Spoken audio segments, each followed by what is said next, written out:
بهترین هدیه برای پدر عزت است. بهترین هدیه برای مادر احترام است. بهترین هدیه برای استاد احوال پرسی است. بهترین هدیه برای فرزند مهربانی است. بهترین هدیه برای همسر محبت است. بهترین هدیه برای طفل تربیت است. بهترین هدیه برای دوست وفا است.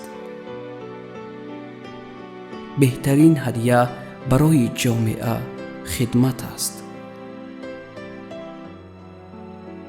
بهترین هدیه برای همسایه همدردی است.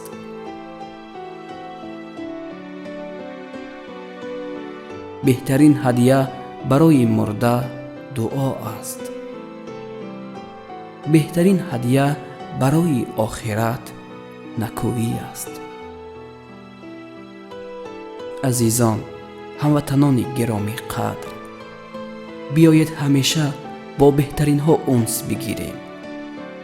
پند و حکمت های نیاگان را در مجرای زندگی خیش با ثمر استفاده بریم و به هر